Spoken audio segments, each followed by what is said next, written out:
Salut, c'est Bible Tunes, la Bible pour ton quotidien avec Dieu.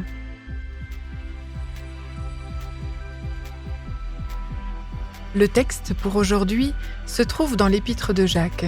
Jacques 1, les versets 12 à 18. Et je les lis dans la traduction Nouvelle Français Courant.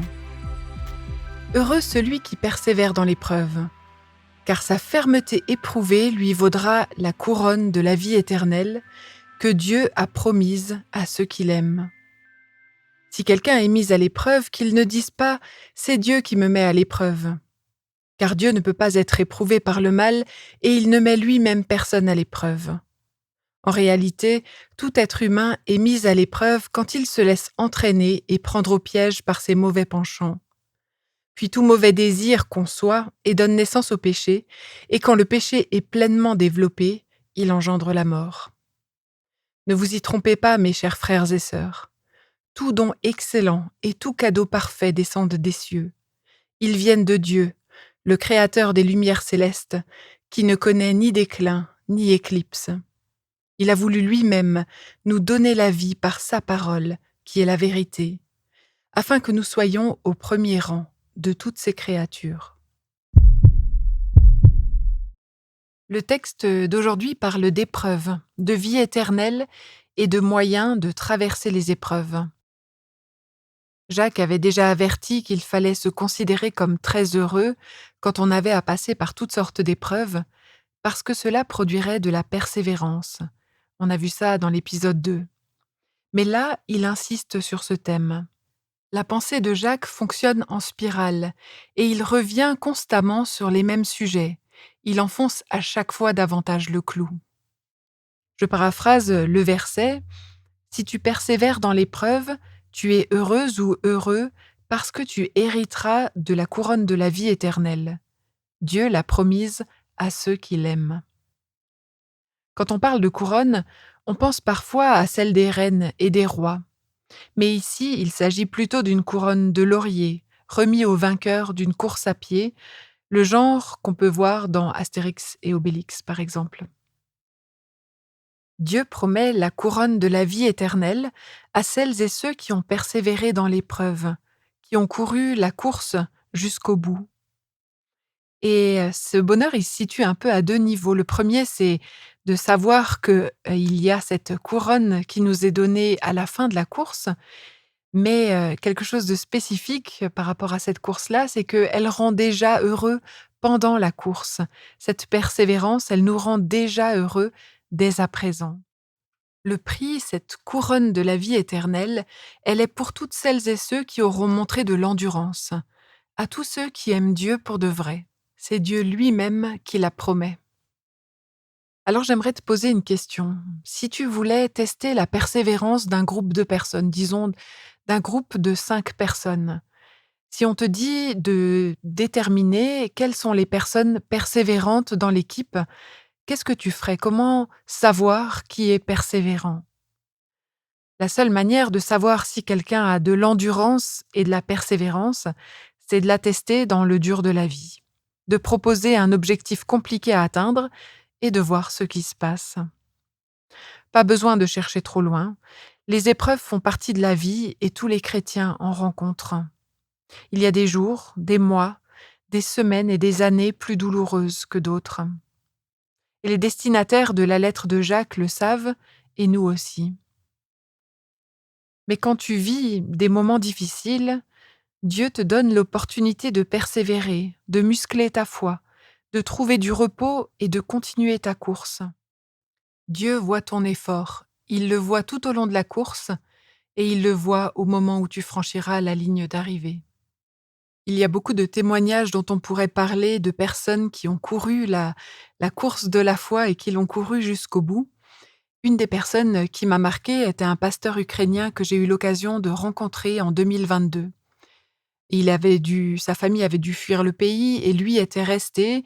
Il s'était engagé en tant que chauffeur de camion pour ramener des vivres et tout le nécessaire proche des lignes de front du front.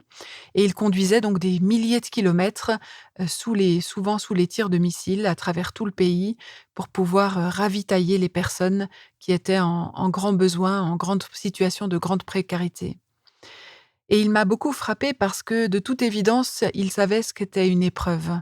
Il vivait, dans une tension incroyable avec, souvent, sa vie aussi qui était mise en danger. On lui a posé la question: «Aujourd'hui, avec l'expérience et le recul que tu as et ce que tu as vu, qu'est-ce que tu ferais différemment pour préparer les croyants à une situation d'épreuve et de guerre?» Et voici ce qu'il a dit. Il a dit: «J'encouragerais tous les chrétiens à lâcher leur haine en temps de paix, parce que s'ils n'ont pas pris l'habitude de le faire en temps de paix, ils n'y arriveront pas en temps de guerre». Courir la course, c'est une habitude à prendre avant l'épreuve, hors de l'épreuve et dans l'épreuve. Jacques a les pieds sur terre. Il sait que les humains ont tendance à accuser Dieu de l'épreuve qu'ils sont en train de traverser, alors qu'ils sont souvent embourbés eux-mêmes dans le péché. Et dans ce texte, Jacques va droit au but. Comme un bon chirurgien, il cherche à intervenir sur le lieu où se tissent de nombreuses épreuves et de nombreuses tentations. Parfois, les épreuves sont extérieures à nous. Les destinataires de Jacques se faisaient exploiter par des agriculteurs plus riches, par des marchands, et le pasteur ukrainien vivait une guerre dramatique, mais on pourrait aussi parler de maladies, etc. Il y a tout un tas d'épreuves qui sont extérieures à nous. Mais il y a aussi les épreuves qui sont intérieures. Elles relèvent des tentations, de nos convoitises et divers désirs. La pauvreté et les injustices peuvent alimenter de la jalousie et de la convoitise, et la haine, entretenue et partagée, peut démarrer et entretenir des guerres. Autrement dit, entre les épreuves intérieures et les épreuves extérieures, il n'y a qu'un pas. Si la tentation est là de franchir ce pas, Jacques rappelle que ce n'est pas Dieu qui te tente. Il ne tente personne. C'est pas lui qui te tente et tu fais fausse route si tu le lui reproches. Jacques place les chrétiens en situation de responsabilité. Ce que tu fais de tes désirs, c'est sous ta responsabilité. En Occident, on vit dans un monde qui souligne constamment à quel point il faut vivre selon ses désirs, faire ce qui nous fait du bien. Et je crois que c'est facile de s'égarer sur ces voies-là. Jacques avertit et son ton se fait vraiment sérieux. Et voilà ce qu'il dit en bref: si tu cèdes à la tentation, elle devient péché et ultimement le péché produit la mort. Tu l'as peut-être observé, le cercle vicieux de la tentation est toujours un peu le même. Quand la tentation arrive dans nos pensées, et c'est le niveau 1, il est encore possible d'y renoncer. Un train peut entrer en gare et on peut le laisser repartir. On peut décider de dire non quand la haine s'invite, congédier la pensée.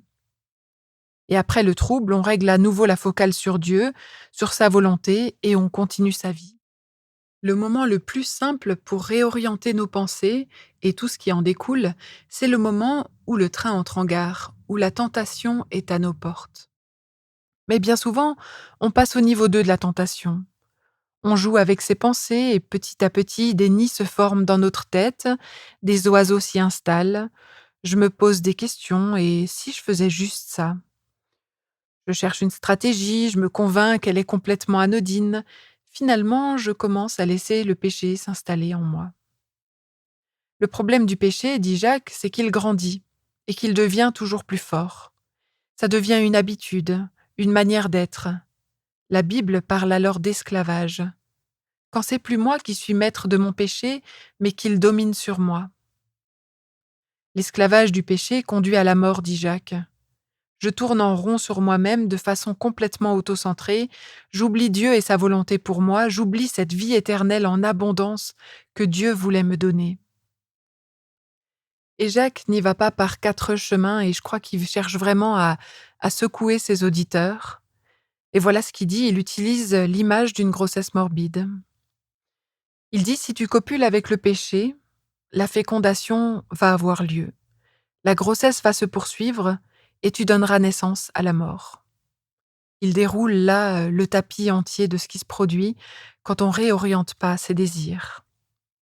Et ça, dit-il, cette grossesse morbide, c'est complètement contraire à la couronne de vie que tu dis vouloir recevoir. Enfanter la mort, vouloir la couronne de la vie, c'est parfaitement incompatible. Chacun de nous a d'autres domaines de tentation, mais les mécanismes du combat restent les mêmes pour toutes et tous. Les couloirs de la mort ne sont pas des lieux où les chrétiens doivent habiter.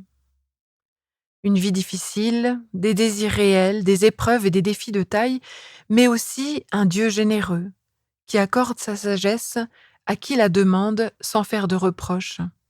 Un Dieu qui entoure, qui relève, qui transforme.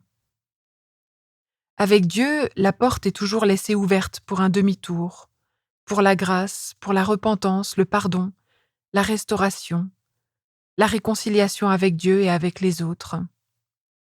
Et les couloirs de la mort dans lesquels nous sommes engouffrés sur le plan spirituel laissent des traces, et parfois des traces douloureuses qui marqueront tout le reste de la vie. Alors si Jacques appelle les chrétiens à la vigilance et à un véritable combat spirituel contre les désirs mauvais, ce n'est pas parce qu'il croit qu'ils doivent se sauver eux-mêmes. Il les appelle à ce combat parce que Dieu est un Dieu de vie. Encore une fois, on revient là au caractère même de Dieu.